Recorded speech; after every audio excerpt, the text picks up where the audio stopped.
হযরত ওমর ইবনে আব্দুল আজিজ রহমাহুল্লাহ ছিলেন একজন নজিরবিহীন বুদ্ধিমান শাসক।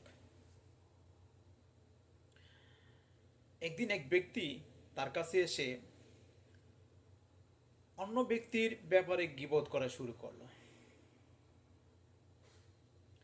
লোকটির আশা ছিল খলিফা হয়তো তার এসব কথা শুনে ওই ব্যক্তির উপর রাগ করবেন এবং চগলখোর লোকটিকে বাহাবা দিবেন। হযরত ওমর ইবনে আব্দুল আজিজ রাহিমাহুল্লাহ লোকটির কথা শুনে খুব কথাগুলো মন দিয়ে শুনলেন। এরপর তিনি এমন এক সিদ্ধান্ত নিলেন যা সেই ব্যক্তির পায়ের তলার মাটি সরিয়ে দিল। খলিফা বললেন, দেখো, আমি তোমার এসব কথা খতিয়ে দেখতে পারি, তবে এর চূড়ান্ত ফল কিন্তু হবে দুটি। এক নম্বর, আমি যদি তদন্ত করে দেখি তুমি মিথ্যা বলছো, তবে পবিত্র কোরআনের ভাষায় তুমি একজন ফাসেক বা অপরাধী হিসেবে প্রমাণিত হবে। আল্লাহ তাআলা বলেছেন, হে মুমিনগণ, যদি কোনো ফাসেক পাপাচারী তোমাদের কাছে কোনো সংবাদ নিয়ে আসে, তবে তোমরা তা ভালোভাবেই যাচাই করো। পাশে অজ্ঞতাবশত তোমরা কোনো জাতিকে আঘাত করো এবং পরবর্তীতে নিজেদের কাজের জন্য অনুতপ্ত হও। সূরা আল হুজরাত। আর দ্বিতীয়টি হলো, আমি যদি দেখি তুমি শতভাগ সত্য কথা বলেছ, তুমি এই আয়াতের অন্তর্ভুক্ত হবে যেখানে বলা হয়েছে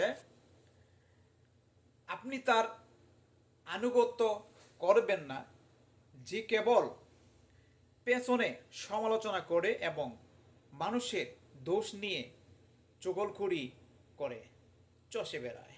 সূরা আল কলাম। খলিফা শান্তভাবে তার সিদ্ধান্তের শেষ কথাটি বললেন, তবে তোমার কাছে তৃতীয় একটি পথ আছে। তুমি যদি চাও আমি এই ঘটনা এখানেই চাপা দেব এবং তোমাকে আল্লাহর ওয়াস্তে মাফ করে দেব, তুমি কোনটি চাও? লোকটি মুহূর্তের মধ্যেই বুঝতে পারলেন তিনি এক পাহাড় সম বড় ভুল করেছেন। তিনি বললেন, আমিরুল মুমিনিন, আল্লাহর দোহাই আমাকে মাফ করে দিন। দয়া করে কোনো তদন্তে যাবেন না। আমি তওবা করেছি আর জীবনে কখনো এমন গীবত চগলখড়ি করব না। যারা অন্যের ব্যাপারে গোপনে কুৎসা রটায়, তাদের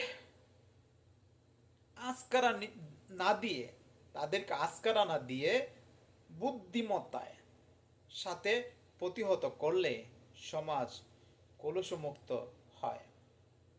আদর্শ শাসক তিনি, যার প্রতিটি উচ্চারিত শব্দ মানুষের ইজ্জত রক্ষা করে, বিভেদ নয় বরং ভ্রাতৃত্ব ও ঐক্যের বন্ধনকে আরো দৃঢ় করে।